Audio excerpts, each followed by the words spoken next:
선생님, 이번 주제는 가슴 성형입니다. 네, 지금 나 저격하는 거예요? 반대하다.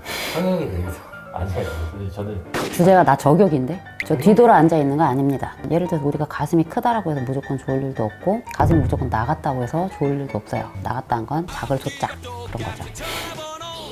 주제를 잊어버릴 정도로 굉장히 현타가 오네. 자, 그럼 네, 너무 하는 거 아니에요?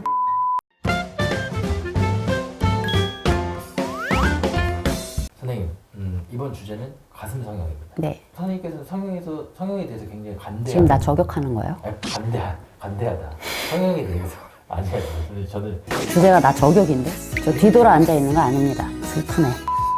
실제로 요즘 젊은 층 30대 중반부터 20대 초반까지 가슴 성형에 대해서 굉장히 많이 하시는 분들도 있고 하려고 고민하시는 분들도 있어요. 선생님 어떻게 보세요? 저는 항상 원래 성형이나 이거는 필요성에 대해서 필요하면 해야 된다라고 생각해서 되게 관대한 타입이에요. 관대한 타입인데 이제 우리가 얼굴 성형이나 이런 것들도 눈에 다이렉트로 보이는 거니까 되게 중요하지만 가슴 성형이라는 건 사실 되게 큰 수술이거든요. 큰 수술이기 때문에 진짜 좀 신중하게 접근할 필요가 있는데 가슴 성형을 하면 흔히 저희가 이 수관상학에서 말하는 또 이 몸에 대한 태가 달라져요. 태가 달라지기 때문에 태가 바뀌는 성형의 하나를 조금 본다라고 하면 예를 들어서 우리가 가슴이 크다라고 해서 무조건 좋을 일도 없고 가슴이 무조건 나갔다고 해서 좋을 일도 없어요. 나갔다는 건 작을 숫자 그런 거죠. 주제를 잊어버릴 정도로 굉장히 현타가 오네. 자, 그럼 네, 너무 하는 거 아니에요?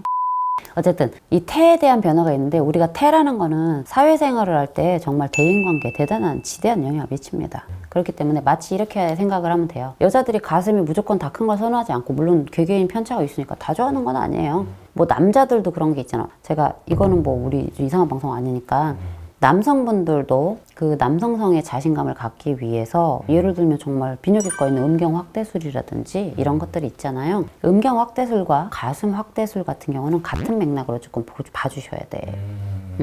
봐주셔야 돼요. 이거는 본인이 갖고 있는 어떤 자신감의 표현인 거거든요. 근데 내가 그 부분에 있어서 너무 스트레스를 받는다라고 하면 그러면 해야 되죠. 난 똑바로 자는데 누가 자꾸 엎드려지 마, 똑바로 누워. 엎드리지 마, 똑바로 누워. 이러면은 해야 되겠죠. 위축되거나 뭐 이런 것들. 그리고 남자분들도 마찬가지겠지. 그런 것처럼 이거는 근데 제가 자신감에 대한 부분이라고 했기 때문에 나 스스로에 대한 자신감은 우리가 여러 가지 사회생활 중에서 특히 이 태에 관계된 거는 대인관계에 되게 영향을 미칩니다. 그러니까는 내가 성격적으로 뭐 이건 약간 좀 재미로 봐줘야 되는 것들도 있어요. 재미로 봐줘야 돼요. 성격적으로 내가 이 사람한테 내가 이러한 좀 컴플렉스가 있으니까 물론 외적인 것도 물론 항상 해당이 됩니다. 근데 특히나 이런 좀 우리가 신체적인 어떤 도드라짐 같은 경우는 눈에 또 얼굴처럼 보이는 거란 말이에요. 눈에 특히 여자들은 더 얼굴처럼 보이기 때문에 거기에서 본인이 약간 성격이 조금 짜증스러운 성격이 좀 될 수도 있고 물론 가슴 때문에 짜증스러워지는 건 아니에요. 예를 들자고 하면 좀 제가 비약적인 비유를 하자면 조금 짜증스러운 성격이 될 수도 있고 내가 발랄한 성격이 될 수도 있겠죠. 밝은 성격이 될 수도 있겠죠. 그 자신감 차이예요. 그러니까 나한테 부족한 자신감을 위해서 채우기 위해서라고 하면 하는 게 좋아. 근데 누가 봐도 정상이에요. 누가 봐도 내가 결혼해서 애를 키우고 모유수를 하는데 부족함이 없고 아니 당신들이 슈퍼맨도 아닌데 난방을 입고서 난방 단추가 두둑 뜯어질 필요는 없잖아. 슈퍼맨이 아니니까. 누가 봐도 상당히 일반적인데 굳이 할 필요는 없어. 그건 자신감이 아니라 자기 욕심이지. 그래서 오히려 역효과가 날 수도 있다. 그렇죠. 맞습니다. 우리가 보편적이고 평균적이고 일반적이라는 거는 사실 그렇잖아요. 아까 내가 말한 거. 똑바로 자는데 왜 자꾸 엎드려서 자. 이 소리 들을 정도면 내가 몰라. 근데 그게 아니야. 그러면 하시면 안 돼요, 사실. 태에 대한 영향이 굉장히 좀 크다라는 겁니다.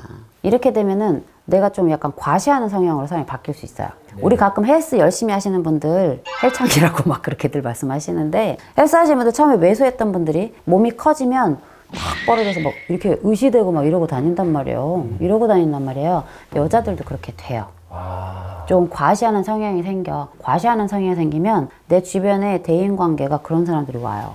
그러니까 대인관계에서 좀 영향을 미칠 때 대인관계가 꼭 나빠진다 좋다라기보다는 대인관계상 변화가 생겨요. 태가 바뀌면. 그러면 대인관계 변화가 생긴다라는 거는 우리가 대인관계는 어떤 공적관계와 사적관계로 나뉜단 말이죠. 공적관계는 내가 회사 일을 할 때 뭐 거래처들, 고객들 아니면 같이 일하는 동료들 이런 사람들인 거고 사적관계는 가족이나 친구나 지인들이에요. 여기에 대한 변동이 생겨요. 대인관계상에서 나의 어떤 위치적인 부분, 나의 어떤 지위 이런 것들이 좀 변동이 오는데 좋아진다 나빠진다를 보기 이전에 변동이 생겨요. 그러니까 내가 현재 사회적으로 아니면은 이런 어떤 사적인 대인관계상에서 현재 위치에 만족하고 있다라고 하면 과연 해야 될지. 근데 내가 대인관계상 어떤 좀 역전을 이루어내야 될 것 같아 라고 했을 때 자신감을 얻기 위한 거라고 하면 해볼 수 있어요.